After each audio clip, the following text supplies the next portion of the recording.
This is our first event live from quarantine. Okay, so we're just gonna do an overview of the LeetCode website. We're gonna talk about some problems and talk about the strategies that we used. So the sign-in should have been provided on the Slack. So if you can just go on the Slack, it'll be in there. And then second of all, my name is Erik Quintanilla, and this is Arushi. So to get started, we're gonna talk about some tips and tricks on how to get started with LeetCode. All right, I'm posting the sign-in sheet.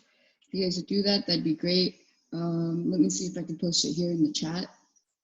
Let's see.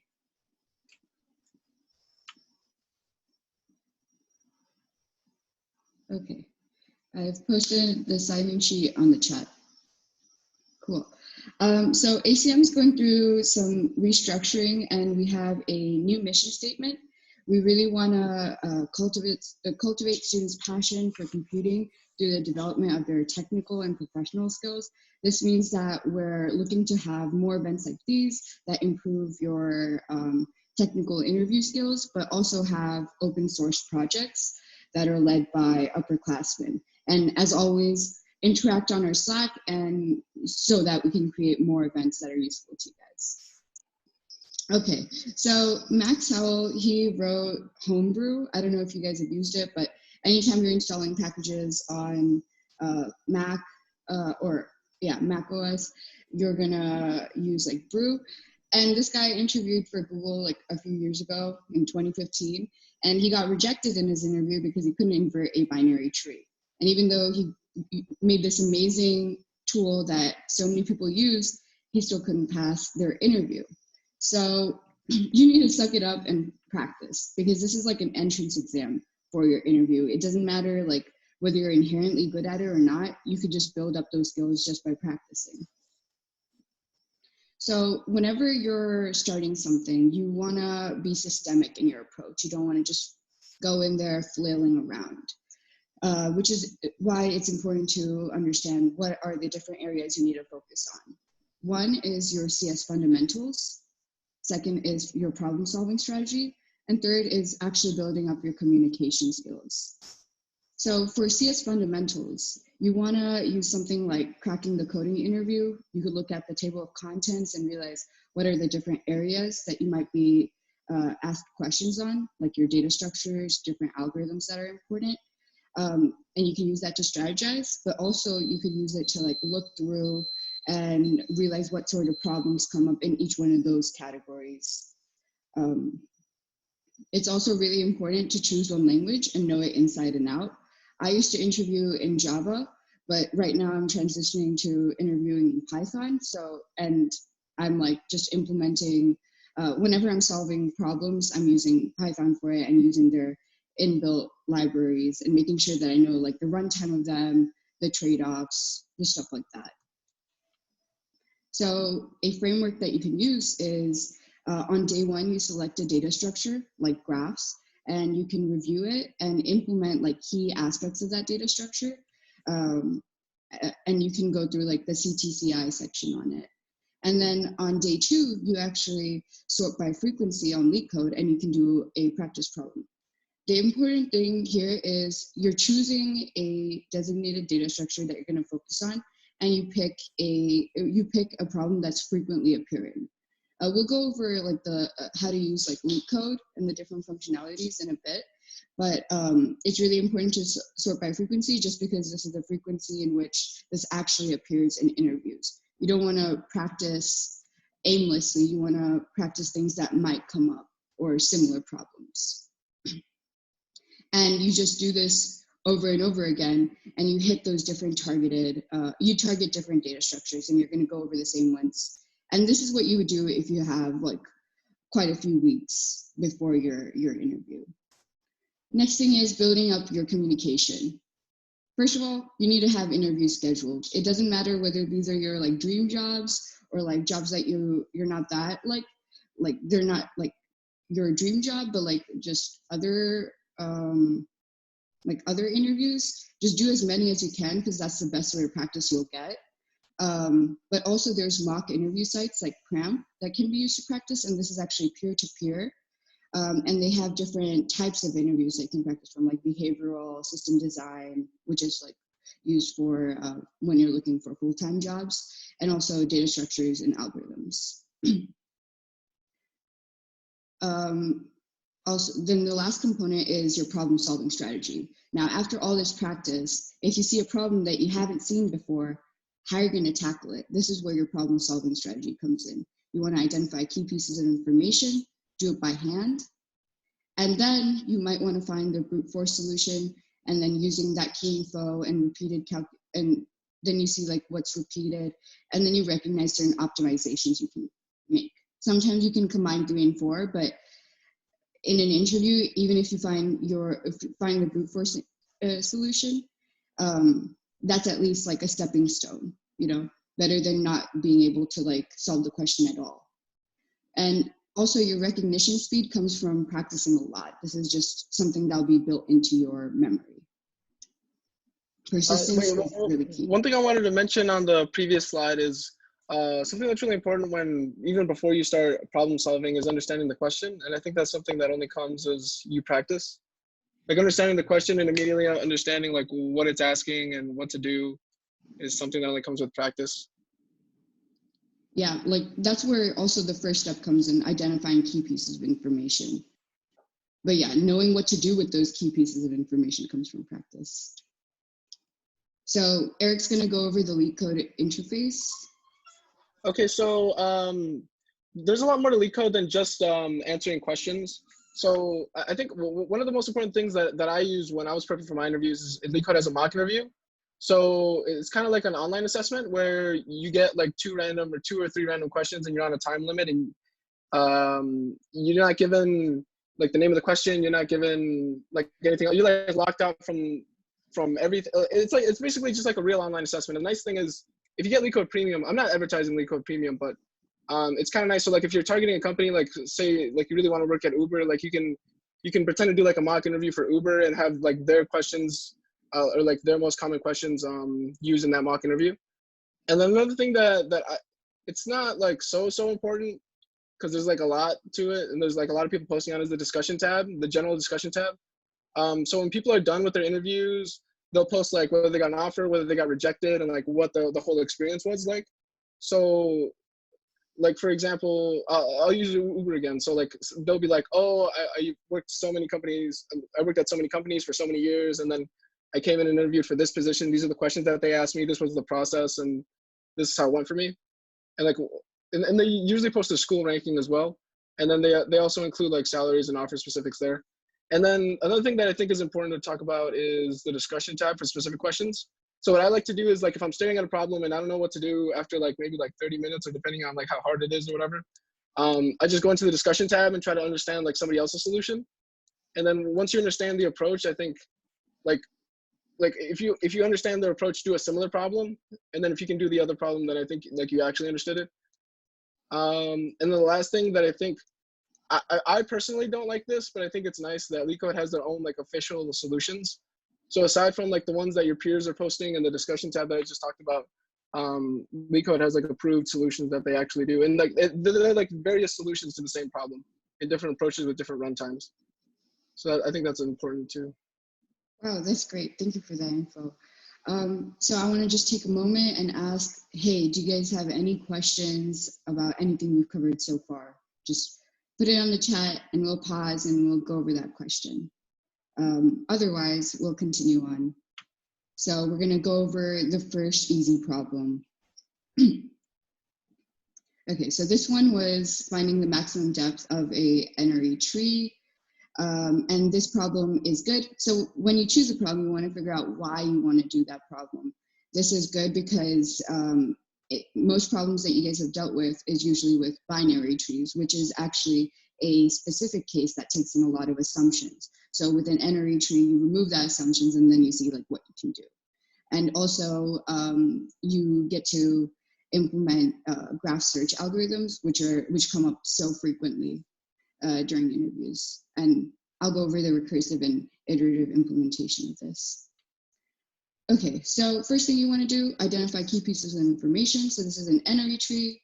One question that comes up is, how do we access all the children, not just left and right node like we would do for a binary tree? Second thing you want to do is figure out the max depth. So there's no assumption of whether this is balanced. We go through all nodes. Now what this tells me is that since we need to go through all nodes, it doesn't matter whether we use breadth first search or depth first search, just because we need to touch all the nodes rather than like exiting early.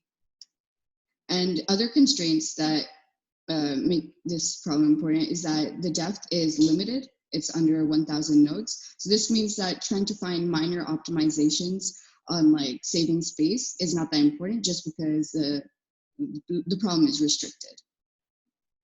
I think it's also important to note that as like the problems get harder, especially on like LeetCode hard problems, if you're not hitting the runtime that they ask for, the problem's not going to get accepted, even though it probably is a solution, or it could be a solution. Yeah. On that note, like whenever you're submitting a problem, you should probably know what the big O of that problem is going to. You should understand the complexity before submitting your solution, not necessarily relying on the runtime that's given by LeetCode. Okay, so first, the second step is after we've extracted key information, we want to do it by hand. Over here, we realize that there's one. So first of all, we recognize that you know that you're at a leaf node when there's no children. So we can say that's a base case. And we see that if we label each one of those leaf children as 1, that when we go up, we say that that has depth 2. And finally, when you reach the like root node, that has depth 3. And then when you go level by level, you realize that the one with the highest depth is supposed to win out in a sense. So we're selecting max depth on each level. And this is how you are going to build your algorithm too.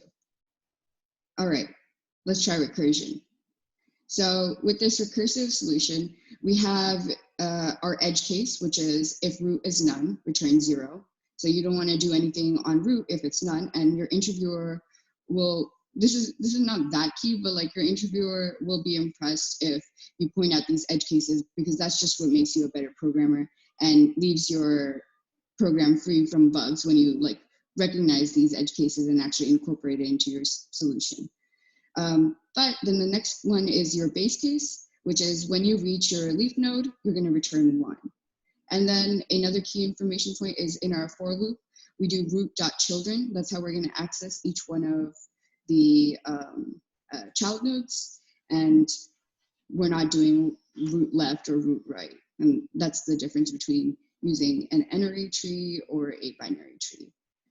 And we're just selecting the max for each parent node. Okay, so another point to note for the recursive solution is that say if we had more than, like say if we had a bigger problem, like right now it's restricted to depth 1000. In any recursive solution, you make a lot of stack calls, and you don't, if you have a bigger problem, you don't want to overload your stack and overflow your stack. So then you would use a iterative solution, which is like a breadth first search. And you use a queue to maintain this. And internally in the queue structure, you have this tuple that takes the node in and takes in the depth at which that node is. And you just add 1 to each level, take the max of each level, and you go through the the tree in that way. I would say definitely implement breadth first search and depth first search by hand by using like stacks and queues, because that will come up again. When I had my Google interview a couple years ago, that came up. So, and I had to actually use it twice in one interview. So just know this like it's the back of your hand. Yeah, I think knowing the iterative solution is also a lot more impressive than knowing the recursive solution. You should definitely know it like the back of your hand, because I've used it so many times. Okay, so let's take a moment. I'm not sure how many like live people we have on here, but what would you like to see in future events? We're just going to take like a little break, 2-minute break. And I would like to see what your thoughts are on future interview prep events before we move on to the second solution.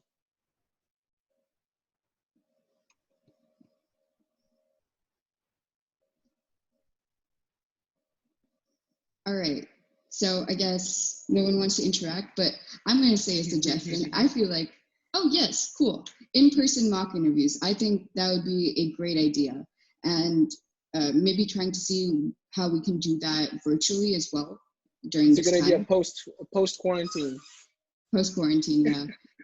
Let's see if we can do it during quarantine too, like through Zoom breakout rooms. But that's a great idea. I think that would be helping a lot of students. Yeah. Is your name Manu Kar? Thank you for participating. All right, great. All right, so let's go over the medium problem. Oh, how often should we practice LeetCode per week? Eric, you wanna take that? I think it depends how close you are to. So I think like back when I actually like wasn't doing interviews, like I mean I don't know. I mean I think I think it depends how close you are to like actually going into an interview. I think back in the day I started like 2 months before, and I was doing like I was trying to do at least a problem a day. Mm-hmm. I think that's pretty healthy, doing like a problem a day. Yeah, a problem a day, but like don't spend like all day trying to do like one problem. Like I said, if you can't get it like within like 30 minutes, or like I had no clue after like 30 minutes, you should just look at the discussion tab. I think I have like a different take on that. I feel like it's important for that problem to marinate in your head, just because if you're able to solve it, whether like it doesn't matter how long it takes you to solve it, if you work through that process internally and you have that aha moment, it's much more easier for you to recognize it in the future.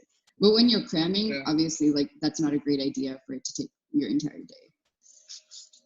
Yeah, I mean to really master them, I don't think you should be cramming, because then there's just, I mean, just like anything, it's not going to work. Yeah. All right, cool. So let's move on to the second problem. Thanks for the question, guys.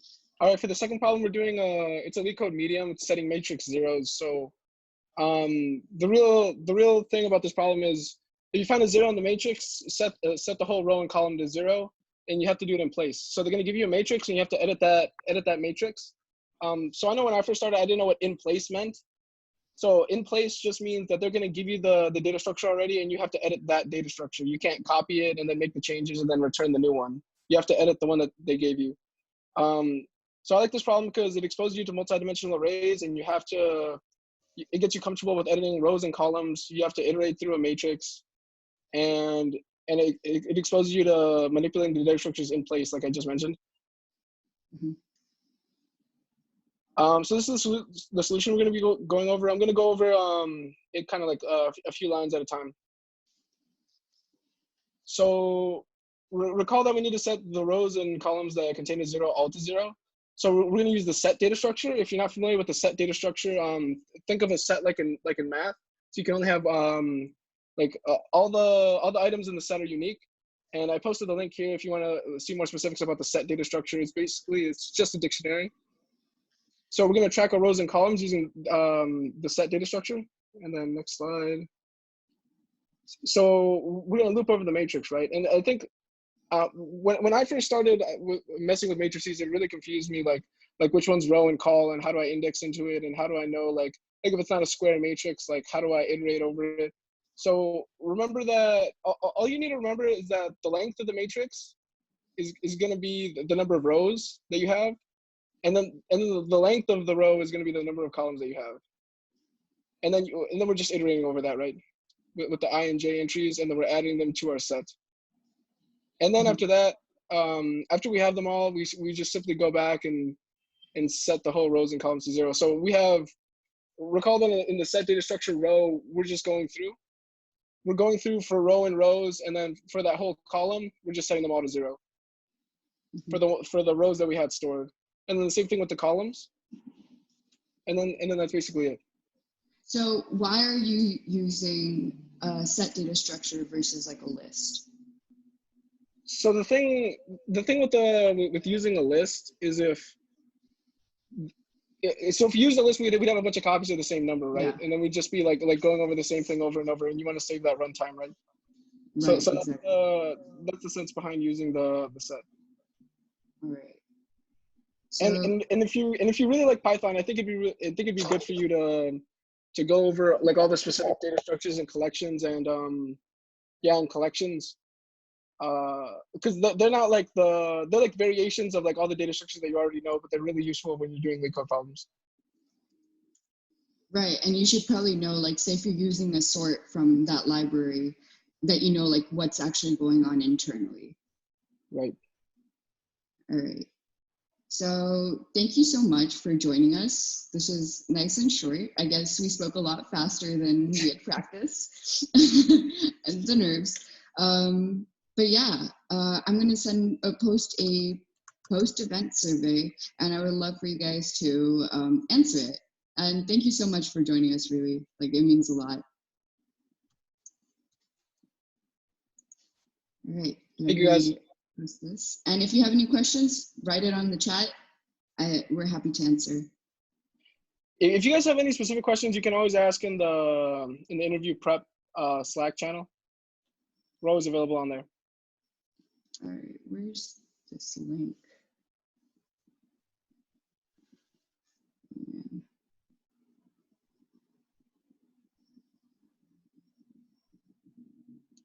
Post event survey. Cool. All right. Always ask for it. No, it depends on what sort of problem you get. Sometimes it's not possible to have an O-event solution, right?